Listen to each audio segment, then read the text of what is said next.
Yeah,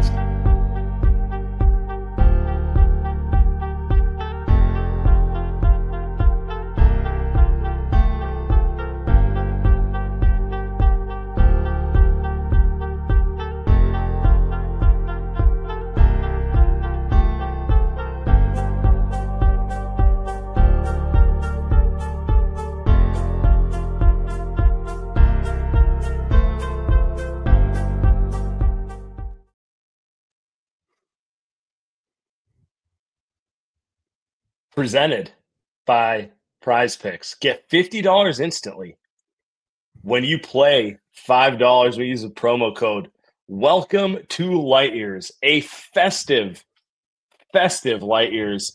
What a great game! What a great game before we enter the most serious time of the season, which is NBA Cup week. I needed that win was. You know what? There's a lot of things I think we want to talk about, Tommy, but I want to start with Draymond channeling like did you see him when he sized up Gobert? Like I saw 23. I was like, is that MJ? What's he doing? It's just like he's stuttering, sizing him up, takes him on. I'm just like he's been possessed by just the GOAT of all time. Oh, it was just he hates Rudy so much, and it's so enjoyable every time. Like the choke that he put on Gobert last year, that was years and years and years of pent up frustration and feeling like he got Defensive Player of the Year stolen from him. And it's so much fun to watch him when he's locked in like that. There's really nobody like him. He's such a unique player. And it's so the way I feel about Dre is the same way I feel about Steph. Like just so blessed to have like watched these guys play for the last 12 years. And yeah, he's the funniest guy to watch when he's locked in because he just gets so much enjoyment out of kicking people's ass. Oh yeah, I mean, and that hate is good. That hate's good for the heart. Let's be honest. Yeah, sports are best when it's like when there's actual like I want to fucking kick your ass, and he hates Gobert. He doesn't even hide it anymore. It used to be like fake, like political, where they do take little passive aggressive shots at each other. Now he's just like. We choked him out in a game last year. It was just, it's perfect. I like it. And like, you know what? I kind of hate Gobert too. So I'm kind of with him. I've found the Gobert, like give him the Defensive Player of the Year every year and then watch him get sauteed in the playoffs because he's not actually that valuable. I don't care what the advanced stats say. Like that type of defense, it is valuable. There's no doubt about it. Having a good rim protector helps you win games, but it's not as valuable as it's kind of purported to be. And it is kind of spitting in the face of Draymond, which is infinitely the more valuable type of defensive player to have. So I'm all for it. It's just, I needed that. That was the perfect Sunday night for me. 100%. Great way to end the weekend. And Gobert has like a unique quality where he's just unliked by everybody. He's incredibly unlikable, like even his own teammates. Like Kyle Anderson punched him in a game a couple years ago, and he's just one of those guys where he's just easy to hate, and it makes sense why everybody doesn't like him. Yeah, I mean, that's one of those matchups where Dre's always gonna have a little bit of extra juice in the tank, and it's always fun to see him when he's like that. Yeah, I mean, in general, I thought the Warriors, like, we went through a little bit of a range today. At halftime, were you feeling like here comes another L, particularly with the way they closed that half? But credit to them for responding. Like, Steve Kerr's been doing we'll be fine press conference thing that he sometimes does when teams are in a losing streak. But I think I'm buying. I'm not buying in the sense of I think they're going to like run off some title run or something.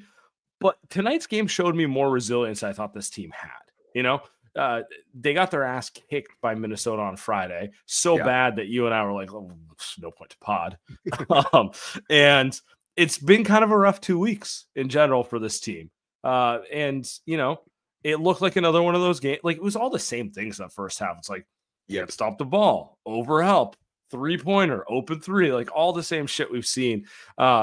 And just to kind of have the resilience to fight back in the game, it does feel a little different than the last 2 years, even if the roster has the same ultimate holes they've had the last 2 years. Yeah, I mean, like you said, the first half was just like a carbon copy of the game on Friday. And it's like, are we really going to lose the same way to the same team 2 times in 3 nights? But, thankfully, Yeah, but maybe. yeah. We've seen that too many times over the last couple of years, but thankfully Buddy finally found his shot again. And that's really the barometer for this team. Like we talked about it a little bit offline. It's the same thing as Clay, like Pete Clay. Kerr would always talk about how when Clay's playing well and scoring, that's a barometer for the team. And Buddy's the same thing. He's obviously just not as good as Pete Clay, but the offense kind of goes as Buddy goes, like because he can provide a second option scoring punch. He's not that guy all the time, but when he plays well, this team's offense looks a lot better. And that's what we tonight. And like we know it, they need offense outside of Steph. We'll talk about the Kuminga to the starting lineup thing later, but part of that move was the obvious, like we just need to find ways to generate offense behind 30 save us hero shots all the time. And again, Buddy's, it's not that he's a perfect player, but like he can put up points in a hurry. Yeah. He can get it going. And he, when they started hot, he was shooting the fuck out of the ball. And it looked like Pete Clay.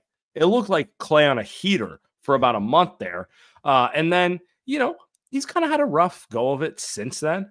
He's been a little more inconsistent, a little more of kind of like what his reputation had been on other teams. But, got it going again tonight. And that's huge for this team because until they add another shot creator or someone else who's, let's just say, like more proven to be an every night player, like they do need Buddy or Kuminga, or really those are kind of your two best bets. Throw Wiggins in there too, who didn't play tonight. 3 best bets of guys who can on any given night give you 25 going. Yeah. And so, I mean, I kind of buy your point. He's a barometer because being a guy who operates off ball and shoots that well, like if he's going, it means you're moving the ball well. And if you're moving the ball well, it's going to find him. And, he's going to hit shots if the ball's moving. Yeah. I mean, it's just about Kerr kind of like finding the hot hand and riding it at this point. Like that's the hand that they're dealt. And it's like, it's not a great hand, but you just kind of have to live with that until you decide to do something or not. But it was really important for him to get going again, especially with the NBA Cup coming up, because that's the most important part of the season, like we said earlier. Championship week, guys. 100%. So no, it's good to get the vibes back heading into the NBA Cup because I mean, at the very least, you're going to be playing good teams, so you need to be feeling good about how things are. And like you said, they showed a lot of resilience tonight, and I think that is a difference between the last years. This team is a little bit more resilient, and that's going to help them gut out wins that they didn't really get over the past 2 seasons. They changed the starting lineup tonight, and I think a lot of that was Wiggins being out. Actually, I know that was most of it. They said Friday they were going to start Kuminga and bring Draymond off the bench. Well, they're missing Wiggins. It's really hard to not start. Like, I don't even know where they go. Melton's done for the year. Wiggins is out. Like, you can't not start Draymond at this point. Like, those are your 3 best defenders, right? So they went small, which also is the recipe against Minnesota. If you're trying to match Minnesota with size, it's not going to work, right? And the other part of that is that it got Buddy going. So, kudos. Yeah, absolutely. And I think there's a couple more guys we can touch on. I thought Loon was absolutely fantastic tonight, and we don't talk about him enough, but he's been amazing this season. And Dre got in foul trouble, and I felt comfortable closing with Loon if Dre would have fouled out. That's how good Loon was tonight. I want to say he had 12.68 from the field, always rebounding. I think he was +5 on the night, something around there. But he was fantastic. Correct. Yeah, he was fantastic as well. And yeah, I mean, I thought they got contributions from all over the place. Gary was incredible down the stretch. Like had Ant in absolute hell. Couple key steals, some key blocks, rebounds. By the way, it's another reason you start Draymond at the 5 because it makes GP more playable since apparently he can't shoot the 3 this year in general. So playing 5-out spacing, but like he's still a phenomenal defender. So yeah, you got to find lineups to make him work. Keep going. It's just no. It's funny that they're playing small ball, they're starting small ball, and yet there's 3 non-shooters on the floor to start the game and in the closing lineup. It's a very like unique and Warriors thing, but they're able to make it work with IQ and toughness and all the stuff that has been hallmarks of the Warriors dynasty. So yeah, it was just a really fun game. That was easily the most fun game in a couple weeks. So I'm glad we got that to end the weekend. Yeah, it was a good one to end the weekend. On the shooting point, I decided to look into the numbers of kind of, they had such a hot start. They're 10-2 to start the season. And then since then, 3-7. Actually 4-7 now. So this is before this game. And I wanted to look into it, and it kind of matches what you thought, which was, and during that 10-2 start, 39.2% on almost 42 3-point attempts a game. They're top 5 in 3-point attempts, no matter what, all year. So 39.2% to start the year. And Buddy's probably the one that sticks out the most because he came out so hot, Crazy. But it was across the board. But Buddy was kind of the standout there on top of Steph, who's always a standout, right? Yep. And then since then, the next 10 games, obviously Buddy's been kind of cold for his standards. And honestly, they've been cold across the board, really, other than Wiggins, who's been shooting the shit out of the ball. But like everyone else has been kind of not shooting it well, and they're 33.7% as a team. And I kind of think like that's kind of who they are at this point until the roster changes. Like they are a 3-point shooting team. This is kind of all they have offensively. This is it, right? Like Steph can do some stuff one-on-one and take advantage of moments here and there. But in general, you can tell if they're going to be in a game by if they're generating open threes and they're hitting their shots or they're not, because they really just don't have other modes of offense that they can consistently go to. Yeah, and I mean, first 12 games you have Melton, and he's a pretty high volume guy, and he shoots it well, and that hurts too. Losing him hurts the shooting as well. And I mean, we said it last time. Sometimes it's a make or miss league, man. Like really, sometimes it's as simple as that. And if they're making threes, they're going to be a really, really good team. And if they're not, then they're just kind of average, and you're going to get more nights like Friday night. So yeah, I mean, hopefully this is like now we get another good stretch of shooting and they can kind of climb back up the standings. Because look, the schedule is not getting any easier for the rest of the month. It's a lot of really good opponents until the end of December. So they're going to need to shoot the ball well to keep winning games. And, they keep tweaking their lineups.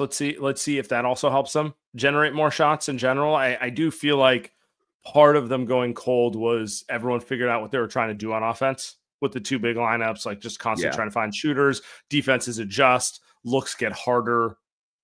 There's obviously not the counter, which is like, throw it into Looney in the post or something like that. Like that's not their team. So yeah, I mean, we'll see where they go with it, but it is like that's who they are. Like I hate to boil it down that simply, but like offensively, it's as simple as can they get a bunch of threes up and make them? Yeah, and are you generating like okay looks, or are you generating clean looks? Because I mean, most of the guys on this team are not good shooters, so they're going to need to get clean looks to make them. And I mean, like you said, they're messing with the lineups to try and generate better offense because the defense has not really been the issue. But let's talk about picks, huh? No, it hasn't, guys. Prize Picks is the best place to get on real money sports action. With over 10 million members and billions of dollars in awarding winnings, Prize Picks has made daily fantasy sports accessible for all. You just pick more or less on 2 players for a shot to win up to 200x your cash. Run your game all season long on Prize Picks, America's #1 daily fantasy sports app. Join now. Because it's the holiday season, Prize Picks is giving away 2 free picks in December, and they're giving away $30+ million in Picksmas. Guys, sign up today. $50 instantly when you play $5. You don't even need to win to receive that $50 bonus. Download the app today. Use the code LIGHTYEARS. Get $50 instantly after you play your first $5 lineup. All right, and it's Manscaped time now. With the holidays creeping up faster than your aunt's fruitcake recipe, that's something way better to share with you. If you want to look sharp for all those festive gatherings and maybe finally win that Best Groomed at Family Dinner award, check out the latest masterpiece from Manscaped, the Chairman Pro Electric Foil. Trust me, it's like Rudolph for your face, guiding you to a smooth, irritation-free shave. Head over to manscaped.com and join the over 11 million men worldwide who trust Manscaped by using the code LIGHTYEARS for 2% off plus free shipping. So I mentioned, I think I mentioned that engagement party on Wednesday that I was going to this weekend, and I went, had a great time, but I got multiple compliments on my beard, and that's all thanks to the Chairman Pro from Manscaped because I use that skin safe stubble trimmer, and yeah, it had me looking right. So get the Chairman Pro today and experience a shave that is as smooth as you deserve. Get 20% off plus free shipping when you use the code LIGHTYEARS at manscaped.com. That's 20% off plus free shipping when you use the code LIGHTYEARS at manscaped.com.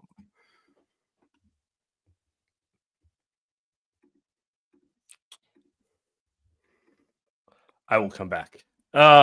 By the way, I always thought the Chairman Pro is for grooming a different part of your body, but I good to know you can use it. Good to know you can use it on your face. The only place I use it is my face.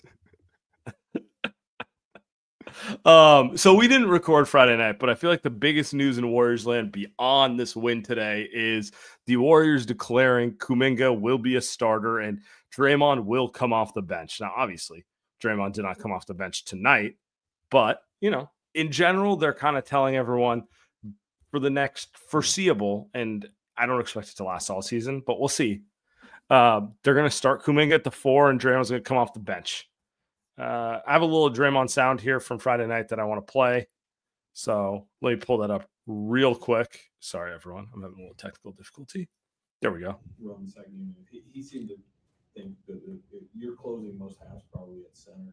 Yeah, for sure. I mean, I'm sure I'll close most halves. But not starting is not starting, you know. You're taking on a different role. And so, yeah, I don't necessarily look at it as like this demotion. You know, I'm a starter in the NBA. I know that. You know, so I don't look at it like that. But, you know, if it's something to try to help this team win, I'm always going to be for it, you know. I hate losing. So if you got something that's going to help us win, you're not going to get an argument from me. And as I've always said, I care about this organization. And I know a lot of people in this organization, including myself, think he's next. And so if he's next, at some point we got to see it. And he needs the opportunity. Like I said, if the opportunity falls on you, being me, then that's what it is. And you got to figure it out. And so he's earned the right to get that opportunity. And when I come, don't ever say this man's not self-aware. You know, he's I can understand how Draymond can rub people the wrong way at times. We've all gone through it over the years with him, but the man knows what's up. And I don't know. I'll let you go. What was your first thought on that? I mean, there's a lot. I tweeted about it, I want to say, on Saturday, but there's a lot of directions to go with it. I mean, kind of the first thing that popped into my mind, and Draymond touched on it in a very kind of roundabout way. He's like, hey, it's put up or shut up time. You're either going to be this guy or you might be in Brooklyn in February, you know? And that's kind of my general read on the situation is they do want, like, I think they probably want him to like really seize the opportunity and become the second option. Cause why not? Then you don't have to give up assets. It'd be far easier for everyone if it happened than having to go the trade route. Cause trades are hard. Yeah, God, we're going to hear that so many times over the next couple months, but yeah, I mean, it's obviously that portion of it, but another thing that popped into my mind, do you think it's a little like sub-tweety at Clay? Like, hey, like, look at what I'm willing to do. You weren't willing to do this for years. You know, like, I don't like that's obviously not the main motivation here, but I think there's probably a like that thought went through his mind for sure. You know, and like you said, that thought very went through everyone. That thought went through every one of our minds when we heard it too. You know, so I think that's part of it. I don't know. The cynical part of me is, you know, is this Draymond in lockstep with the front office and everyone just trying to inflate Kuminga's value, the pump and dump, you know? It kind of feels called. It kind of feels like that's what they're doing. And like when they beat the Rockets without Steph Andrett, Steph like quote tweeted like Kuminga finishing the game in like LeBron fashion. And he's like, you see it, and it got a bunch of impressions. Like, that's such a LeBron thing to do. And I don't know how intentional it all is, but it's just kind of like funny to watch happen in real time. Yeah, I mean, I think at the core, Draymond kind of nails it. It's like, we think he's next. Well, you know, at some point, put up or shut up, right? Like, it's that simple. It's like he either plays so well in this role that, like, don't need to make a trade. We got second option at home, you know?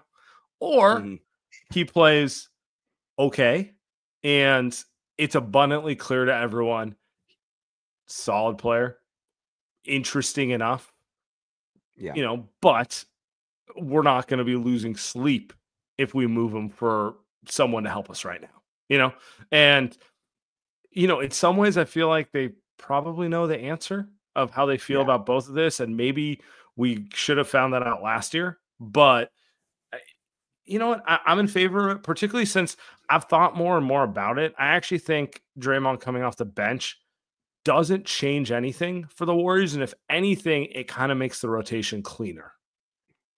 Yeah, I mean, definitely. I mean, Dre Iguodala, coming off the bench now. Yeah. But, what I will say about Kuminga is, the scoring hasn't been super consistent to start the year. He's showing more signs, and he's had a couple good games in a row scoring the ball.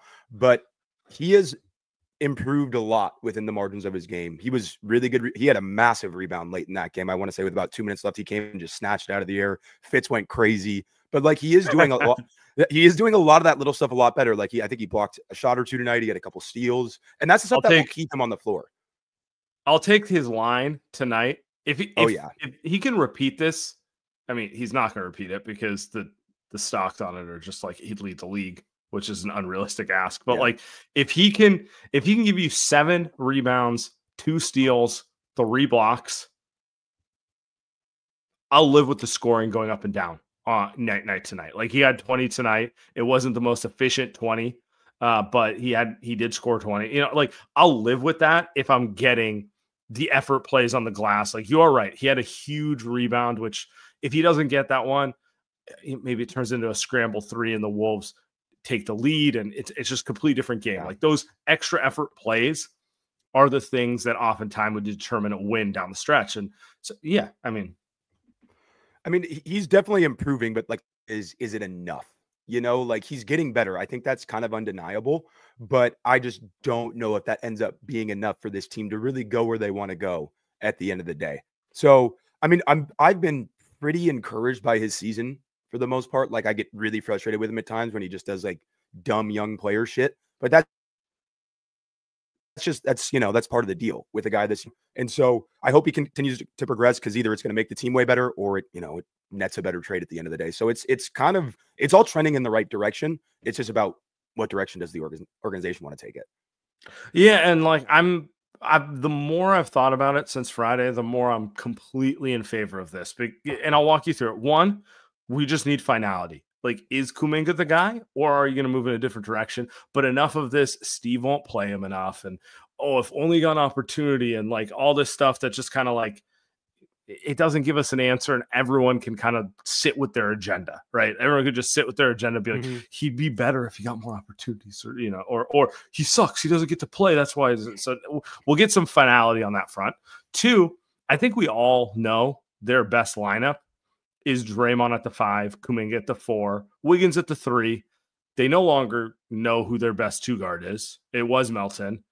Tonight it would have been Buddy. There'll be nights where it's Pods, although another topic. GP will close some nights. GP will close some nights. Maybe slow-mo. You just, you're whack-a-mole. Sure. And then obviously Steph at the 1. Yeah. So that's your best lineup, but we also know they can't start and run that lineup all game because Draymond's back will just, be Swiss cheese, right? It's not a realistic thing. So they were bringing Kuminga off the bench, but that's suboptimal for some of the bench lineup combinations. Bring Draymond off the bench. Let Kuminga get going with the Steph gravity to start a game. Bring Draymond in. You're going to close with that small ball lineup. I was just doing the math in my head. Kuminga plays, let's say, 33 minutes a game, okay?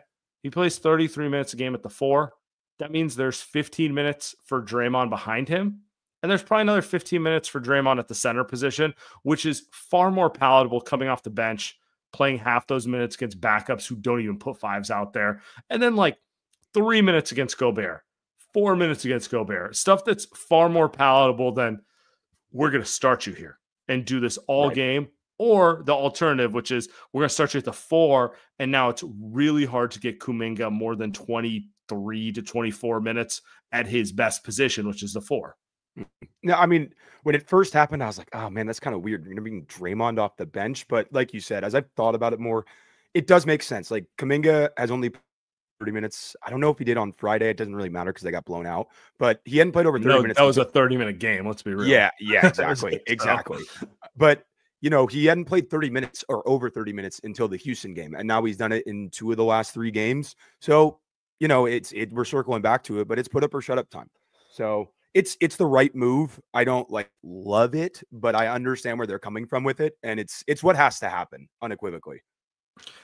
And I do love how little Draymond cares about starting. Like it's just a pure unadulterated winner. Like he's just kind of like, sure, this is fine.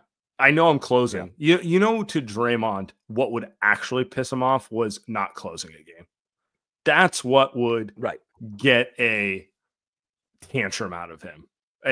What are we doing type of situation. I think he's actually pretty cool coming off the bench doing things because he knows when the games matter, he's on the court doing his own thing. Like when and I think that's also just like the right mentality to have in general. And it sets a very good tone for younger guys on this team too, to just be like, look, man, this guy's going to the Hall of Fame, best defender of his generation, you know, has all these things going for him. And if he doesn't give a fuck, so who am I to complain about my minutes? 100%. No, I mean, first ballot Hall of Famer. Like he'll be in. And if he isn't, then it's a disservice to the game. Politics. Yeah, it's a disservice to the game of basketball if that guy's not a first ballot Hall of Famer. But yeah, I mean, it just has to happen. Like I don't really know what else we can say about it. Like Kuminga has been playing better. He deserves to start, and you can't really do that unless you want to start Dre at the 5. And that's not, like you said, his back is going to turn into pulled pork if we do that for 4 more months. It will. Like it's already showing signs. You know, that's the calf thing is probably kind of related to the back. He probably got MRI on the calf and the back a couple days ago. And I'm conjecturing here. That's not sourced. But yeah, so it looked pretty good outside of Friday. It's also just common sense. He's, you know, 6'6" is generous. He plays very physical. He overplays his size. Like, yeah, man. Like at some point, it's going to catch up to you. So if you can do little things that just like lower the threshold on his body and allow him to do what he does when it matters versus having to like spam that button from the opening tip in an early December game, like obviously that's advantageous for the team, right? Like it just is. So in general, I think fans get too caught up in who's starting. You know, like it does matter. Yeah, but like you also get the politics out. Like you understand just like the player mindset of it. Like your entire life, this is like being a starter matters. So it takes a lot of self-awareness to just be like, it doesn't matter the way you think it matters. Yep. No, but what matters is closing, and unless you know he's in foul trouble or he fouls out or you know he's just having one of those nights where he's out to lunch, he's always going to close, and that's what matters at the end of the day. Like you know they closed with him at the 5 today, and it obviously worked out very well. So it's the best path forward, and we're just going to see how it plays out. I also think what was interesting on this one on the Kuminga subject is he was not effective Friday night against the Wolves. When they started him next to Looney, I want to say. Yep. You know, the paint was packed. Most of Kuminga's game is predicated on being able to take advantage of the paint. And then on Sunday, they start Draymond at the 5, which is not something they want to do all the time, but I understood it because Wiggins is out and like the uniqueness of the situation today. And Kuminga plays a lot better because it's a little more spaced out, gives a little more opportunity to attack the paint with more space. It's, you know, I'm not saying it's something new that we learned. It's just kind of who he is as a player at this stage of his career, which is if you have a spaced out lineup, he can be a very effective piece for you. Yeah. And the next real leap for him offensively, Kuminga now is being, he's killed Houston twice this year, but it's because, you know, Şengün's kind of their rim protector. And that makes his life a whole lot easier. The next real leap for him is being consistently good offensively against teams who have real length and athleticism. Because that's where he struggles sometimes. Because like he doesn't shoot it great. The handle's kind of funky. And he doesn't have terrible touch, but he doesn't have great touch either. So it's kind of like fine-tuning all those little things that make you a better paint finisher, like getting better playing off of 2 feet and jump stops, using pump fakes better, like getting kind of a more varied finishing bag. And that's the stuff that'll really make him like go to the next level as an offensive player. But it was encouraging that he played bad on Friday against the Wolves and he was much better tonight. You know, I thought he had an easier time getting to the rim. The spaced out lineup helps, all that stuff.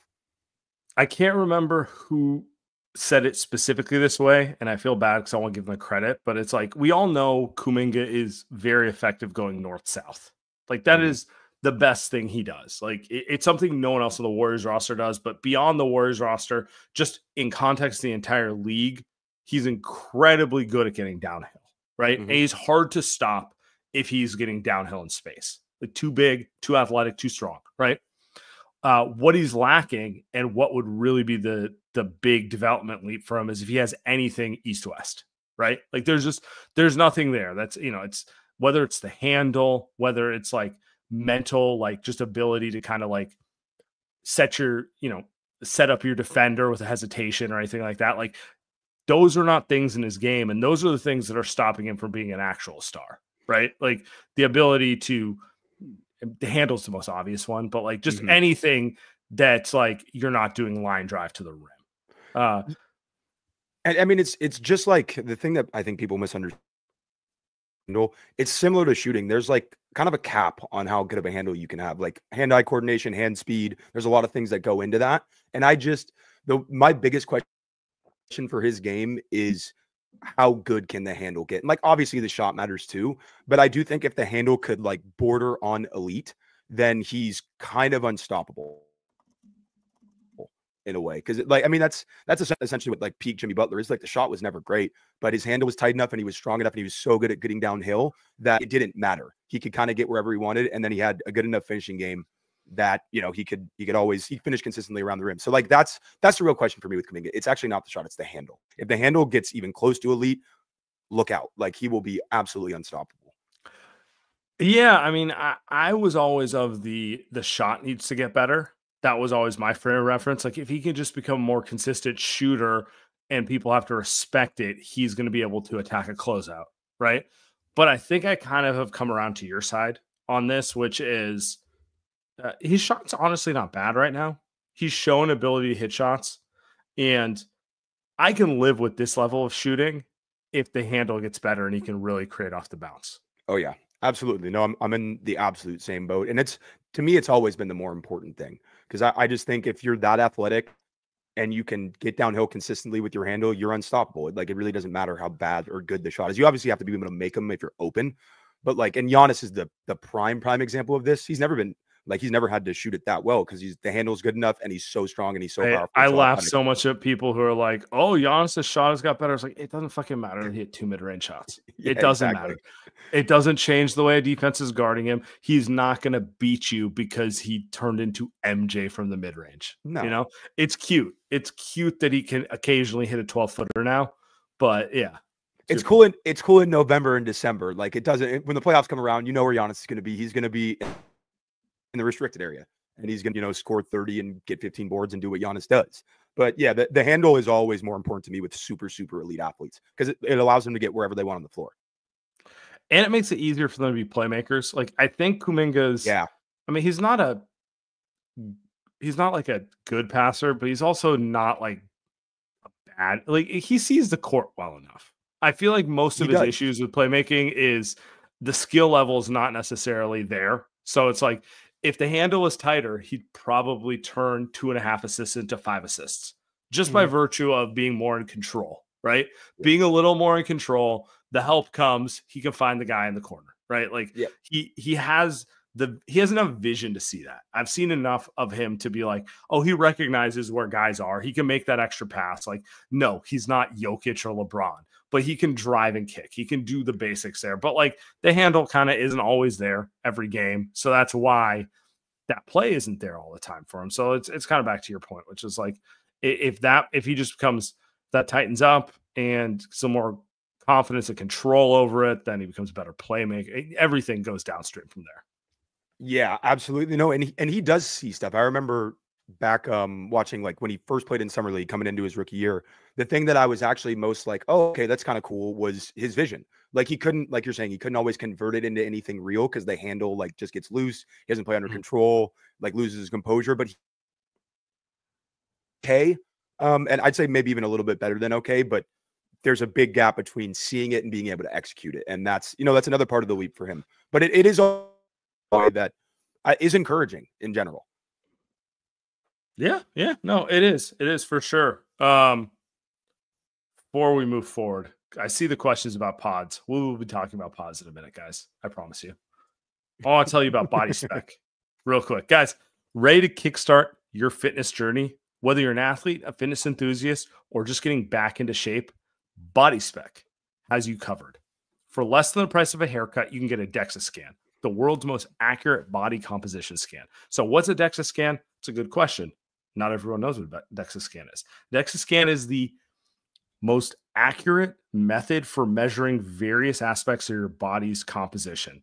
So that the obvious one's body fat percentage. Everyone's always curious about their body fat percentage, but it's stuff like bone density, lean muscle mass, visceral fat, the fat around your organs, and more. The stuff that matters far more than just like, oh, I stood on a scale and I see I weigh 198 pounds, or something like that, right? Like this stuff is actually the more valuable stuff. And traditionally, it's been hard to get. Anyone can stand on a scale and see their weight, but like not everyone can get a DEXA scan. And most places charge you like $200, $300, $400 to get one. What Body Spec has done is made it accessible for all. $45 with the code LightYears45. So go to bodyspec.com, use the code LightYears45, and get a DEXA scan for $45, literally the price of a haircut, price of your copay to a doctor. It's throwaway money. Get the scan, kickstart your fitness journey. And what's better is you don't even have to go there. They have mobile vans that will come to you if you're in the Bay Area or LA. So it's really a no-brainer. Bodyspec.com, LightYears45. All right, and now it is Mint Mobile time. With big wireless providers, what you see is never what you get. Somewhere between the store and your first month's bill, the price you thought you were paying magically skyrockets. With Mint Mobile, you'll never have to worry about the gotchas ever again. When Mint Mobile says $15 a month when you purchase a 3-month plan, they mean it. All plans come with high-speed data and unlimited talk and text delivered on the nation's largest 5G network. Use your own phone with any Mint Mobile plan and bring your phone number along with all your existing contacts. Offer and your new 3-month premium wireless plan for $15 a month. Go to mintmobile.com/lightyears. That's mintmobile.com/lightyears. Cut your wireless to $15 a month at mintmobile.com/lightyears. $45 upfront payment required, equivalent to $15 a month. New customers on first 3-month plan only. Speed slower above 40 gigabytes on unlimited plan. Additional taxes, fees, and restrictions apply. See mintmobile.com for details. So Pod's back out of the starting lineup tonight. They're going in and out. Only 20 minutes tonight. He did shoot the ball better. He hit a couple threes, which is big for me. He also kind of, do we say bad body language? Not great. Not frustrated. He was great like body language, but I think it's more frustration. Charitable definition is he's fucking angry at himself. The negative way to say it is just bad body language and like kind of like too consumed with himself instead of just the team, right? Yeah, I think he's just really disappointed with how his season's gone. Like, Lacob during the summer is saying he's a future all-star. I think Dunleavy or somebody was saying they want him to take 8 to 10 threes a game, and like none of it has played out like that. It's gone worst case scenario. So yeah, I mean, I get it. Like back when I played, like I've been in that position before where you like come into a season with certain expectations. You're like, I'm going to do this. I'm going to be all league. I'm going to be this, a million different things. And when it doesn't go like that, it's hard to like not get down on yourself in those moments. I mean, God, look at the numbers: 38% from the field, 22% from 3, 7. And he's still rebounding. He had 12 boards the other night, but it's just it's all we got. That's all we got right now. But yeah, it's. I mean, I'm gonna be honest. I am on surface level. I'm not. Sophomore slump, like the most predictable thing of all time. But like, I did not see the shooting going this poorly this year. It's like he shot the ball so well as a rookie. The obvious thing for them to tell him to work on was get more comfortable with your shot, because we want the ball in your hands and you just need to be able to punish teams with it. We want 3 threes to turn into 6, 6 to turn into 8, 8 to turn into 10. None of that's weird. I mean, like Derek White takes in 10 threes a game. Like that's just the way the NBA is going right now, right? Like it's an obvious thing, and it's been the complete opposite for him. Started out slow, lost confidence, and then I mean, some of the shots he's taking, like we've all been there, where you're just like, mentally he's a mess right now in terms of it. Like, and it's just spiraling. And I don't know what the move is other than continuing to play through it. Like, you're not going to send him to the G League because you don't even have a backup point guard. You can't. Like, you could argue that maybe sending him there for a week would be the best thing for him, just to like get a little, like, let him go there, let him score 40 or 50 in a game and feel himself again. But you don't even have the luxury of doing that. Like, who would run point guard if they did that, So, you'd go with slow-mo, and it's gonna be a thing for me all season. Please play slow-mo more, please. Yeah. But outside of that, like, yeah, you just kind of have to keep throwing him out there and see what happens. Like, right now, he definitely shouldn't be closing games for the most part unless he has it going. He made a couple threes tonight. Like, hopefully this keeps trending in the right direction. But I mean, he's just not what anybody wanted. The organization, himself, fans, and I mean, fans have gotten so weird with him online. Like, it's getting to a bizarre level, and they're like blaming him for stuff that's not really his fault. Like, the venom shouldn't go towards him. Like, the venom should go towards the people up top. But it's an entirely different conversation. But he's just really, really, really struggling. And he catches the ball open probably 3 or 4 times a game right now. It's like, dude, let it fly. And you can tell he's terrified to shoot the ball. Like, he shot another air ball from the mid-range tonight. Once again, it's like, who opened the windows? He's doing that like almost every single night now. And that's the sign of a guy who's just like not confident at all. So there is no solution besides like, all right, man, just keep trying. And there is no other option. Like, putting Moody in for him doesn't do anything because Moody can't dribble. Your only other option is slow-mo since Melton's gone. So it's limited options, and Kerr doesn't really have any good ones outside of him. Yeah, and it's I don't think they have enough ball handling with a good version of Pods, to be clear. Yeah. So I don't know what it looks like with a non-version of Pods, like Pat Spencer, 40 minutes a game. Call up Reese Beekman. Like, these are. It's tough. Pat Spencer, baby. That's Spencer. He can't shoot either. He just doesn't let it affect his confidence. So he never thought he could shoot. So he knows who he is as a player more so. I don't really know where you necessarily go with it at this stage. I think he just has to keep pushing through. It's good to see him go 2 for 4 from 3 tonight, like, because that's always nice. But like, to your point, it's an eye test. Like, what I need to see from him is a 10 3-pointer game. Or one of those games where it's like, oh, he's feeling good and he's letting it fly, and he could have gone 3 for 5, but he was feeling so good he took 8 or 9, and maybe the percentage is actually lower because he did it, but the confidence was there, and it led to a better performance. The Warriors organization has a unique ability to find white guys who can't shoot the basketball. I know, right? Like Pods and Spencer, like, they can't shoot. I mean, it's bizarre. It's a theory that's been passed around for a while. How much of the issue with role player shooting on the Warriors is Steph Curry related? How much of it is not a small part? How much of it is you're playing with, the fucking Babe Ruth of shooting? Like, the guy just basically redefined the entire sport. And it's kind of intimidating. And Steve, to his credit, less so than he used to do in the past, is always up your ass about moving the ball to get a better shot. Because undoubtedly, I don't care how good a shooter Pods is, Steph's a better that's a better shot. So how much do you think that leads to just guys who, maybe Pods is on Houston with a little more freedom, with a bunch of dudes who can't shoot the ball, this spiral would be less likely to happen. Yeah, I 100% agree. And it's always been an issue. Like, and I don't think I don't think it's a solvable issue either. No, like, it's just kind of like, sorry, he's you want Steph to like suck more. Like, I don't know what the answer is there. Right. It's the system and just like being in that environment, because in your head, like, you're always like, okay, if Steph's on the floor, there is a better shot available. Like, me taking an open one versus Steph taking a fully contested one. Like, the Steph shot is still the better shot. So that's impossible to not think about. Like, none of this stuff happens in a vacuum. So, and it was even worse when it was Steph and Clay. because then it was always like, I mean, Caspi's a great shooter, and he Golden State, and he could not shoot the basketball. It's bizarre. So it's there's, like you said, it's an unsolvable thing. And yeah, Pods probably would be better in a different context where he just handles the ball and has the fruit, and he's not worried about finding Steph Curry.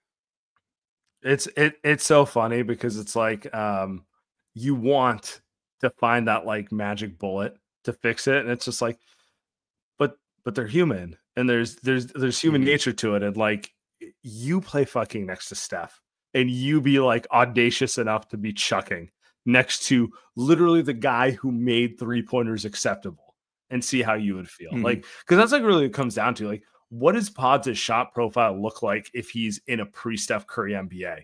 They're telling him to get to the elbow and fucking hit the elbow jumper on repeat. You know, he's taking a half a three a game because people look at him and be like, oh, you know, he's got a good mid-range game, not really comfortable 3-point shooter. So let's take advantage of that. Like, it's just it's a completely different game. And it's kind of, I don't know, it's kind of ironic in some ways.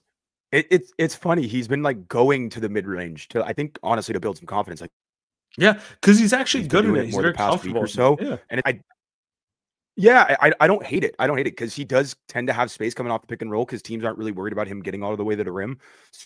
So they'll like kind of just like play drop coverage against it. And it's like, dude, if you're that open, you kind of just have to shoot it sometimes. Not every time, but you have to take those pull-ups when they're there on occasion just to kind of like keep the offense flowing and keep getting good shots. But I mean, I think that's actually probably the best way for him to find confidence right now is build some confidence in the mid-range, and then you know, take it a few steps further and eventually you're hitting from three. But in my mind, that's kind of the solve. I've actually liked that he's gone to that a little bit more.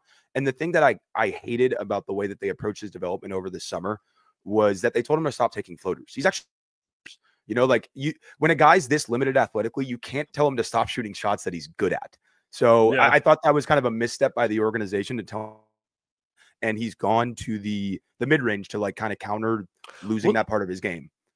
The whole thing is like, okay, so if you are a good mid-range shooter, you have enough touch, you should be a good 3-point shooter over time because you've displayed enough touch, and it's just about extending your range. And sometimes guys can do that over one summer. Sometimes it takes like 2 to 3 summers, right? Yeah. I think what's always discounted in this stuff is because I understand from just the math, you'd rather, instead of mid-range shots, take threes, right? Like it's on surface level, any human can get that, but it takes the human out of it, which is like, it's really fucking lonely if you don't hit a shot for like a month. You're going a month plus of 1 for 5, 0 for 4, 1 for 6. Like, and that's kind of what Pods was into. Like, it's very hard. And it really, it's kind of a baseball thing in some ways too, where it's just like, you know, oh, just trust the process. Just keep swinging for home run. Like, it's really it's like hard. Like you're kind of fucking with guys' heads. And he's what, 21 years old? Like, you're asking him to have a level of confidence with it, which is a little unrealistic. Yeah, no, the walls close in very quickly when you're not making shots, especially when the opportunities are limited. Like, not to like, oh, I played ball too, but like in high school, I took any shot I wanted in high school. You know, I was the best player on my team. And then I went to college, and all of a sudden I'm playing with guys, you know, who have played professional in Europe for 10, 15 years. And I get 3 to 4 shots a game, maybe, you know, on a good night, 6 to 8 shots. But those like weeks where I couldn't make anything, it was like I caught the ball and I was open. And even though I was a good shooter, I didn't want to shoot the ball, you know, and it can go down a bad path really, really quickly. And that's exactly where he's at. And there's no way to get out of it besides just like shooting the ball. You know, and sorry for the Bill Simmons bit there, but I felt like I had to do that. Shout out to the Podfather. The Podfather comparing him in pickup to LeBron was the best, by far the best podcast segment I've heard in 4 years. Like, that's why he's the GOAT, man. Tip of the cap, my guy. We got a couple Pods comments here I want to call out here before we move forward. Do you think Pods is more concerned with looking like a good ball player than actually playing winning ball? No, I don't actually. I don't at all. I think he's completely in his head because he thought he put in the work over the summer, and what do you go? Like 3 for 40 to start the year from 3. Like, it just complete head case at this point. No, like I said, it's the worst case scenario for him. And I actually don't think he cares about looking cool on the floor.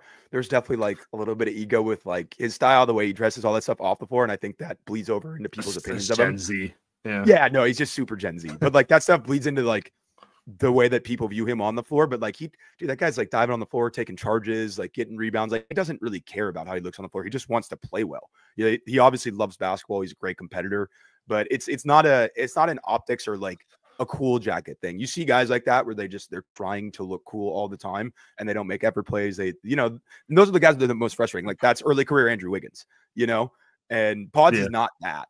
But yeah, he just there's nothing.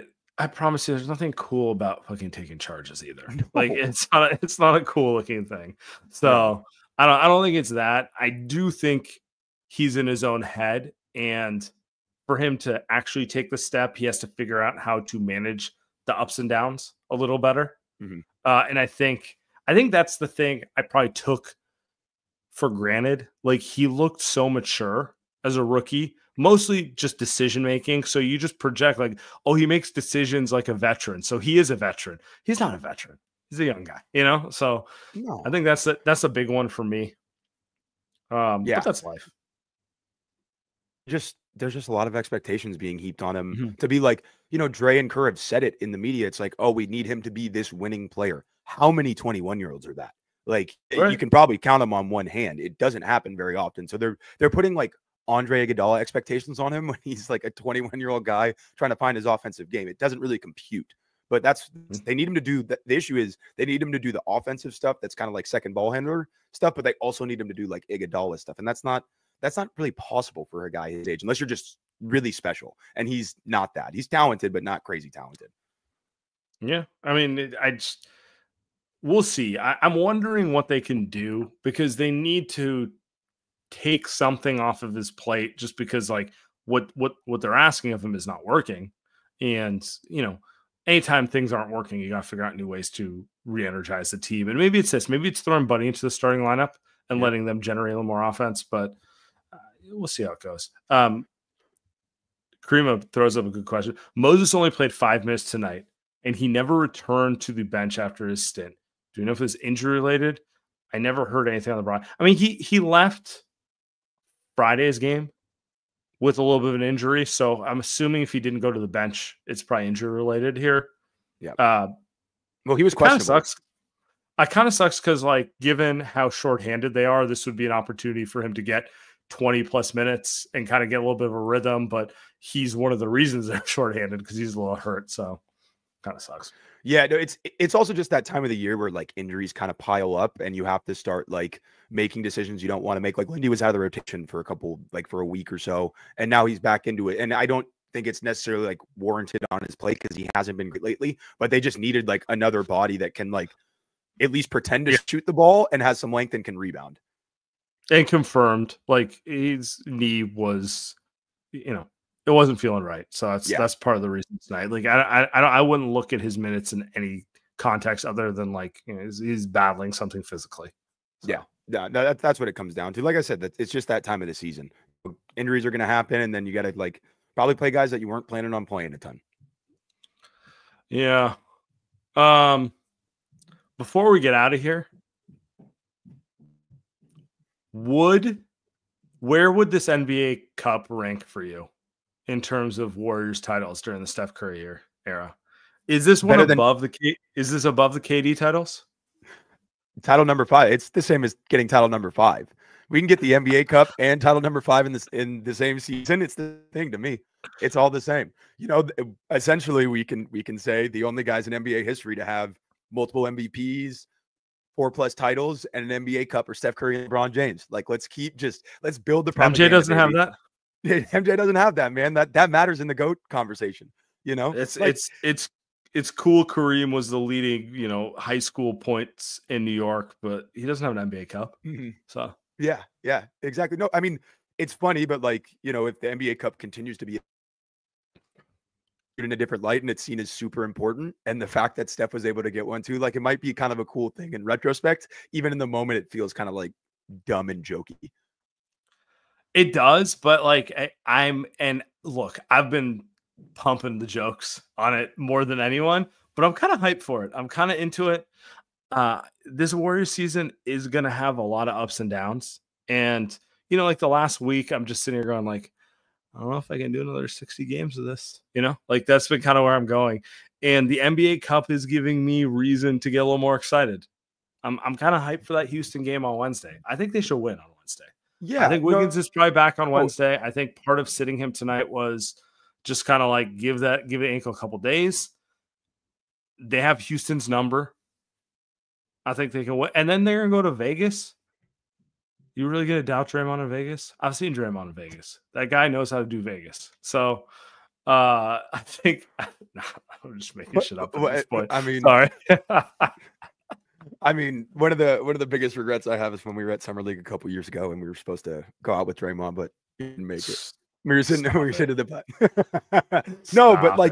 No, like these guys are super competitive and like it feels like a joke, but you know, like when they get in the moment, like they're gonna want to win this and they'll take it seriously. Like we saw with the Lakers last year, LeBron and AD took it very seriously for as funny as it is. Are we gonna? So just looking at the standings here. Just Fitz is teased it 80 times on a broadcast, although good job. Whoever wins is going to play the winner of the Thunder Mavs game, and then the losers are going to play each other just to have 82 games in general. So Warriors will be playing the Thunder Mavs regardless of what goes on here, but it's kind of a rough path here. I don't know. You ready for some NBA Cup drama against the Dallas Mavericks? I'm so like the thing is I actually don't hate any of these matchups. You know what I mean? Like I think in general they match up pretty well against the Rockets. They match up pretty well against the Mavs. They match up pretty well against the Thunder. So I think they can get to the finals and then, you know, at that point, let the chips fall where they may, baby. I like it. I'm looking at this. Are we going to get Steph versus Giannis? Is that what we're getting? That would, I mean, look, the NBA would love that. You know, I think that would be a pretty big ratings draw. I think the NBA wants Steph versus the Knicks. No one gives a fuck about Giannis. Sorry. Yeah, that's fair. Is it on a? Are they doing it on a weekend? Are they having it on like game? So yeah. The semis are on Saturday and the finals are on Tuesday. Okay, I guess we are avoiding the NFL. Yeah. Great job, Adam. But I'm not mad at it. I could go with it. I'm in to the NBA Cup. We're absolutely doing a victory lap to win this. We're gonna have a parade down Market Street. It's gonna be amazing. It's gonna be amazing. The hangover after they win the NBA Cup will be disgusting. Mm-hmm. Like we won't even be talking about the games. We're just gonna be talking about the NBA Cup for a month. You know, as they lose 8 of 10, we're gonna be like, yeah. But did you see what Steph did to the fucking Thunder? You know, that's what it's gonna be. I don't know. And you know, as much as we are joking about it, it is always cool to see Steph and Dre on an important stage like that. You know, like they will be fired up if they get to the title game, and they will absolutely want to win it. And who knows how many of those moments we really have left in their career? Seriously, so like, let's cherish it and like. It's fun. And if they get eliminated Wednesday, the whole thing was bullshit anyway. Who cares? Yeah, so, it's a podcast at that point. Yeah, it's just a fucking AAU tournament. Doesn't matter. All right. Appreciate everyone. We'll be back. Thanks, everybody.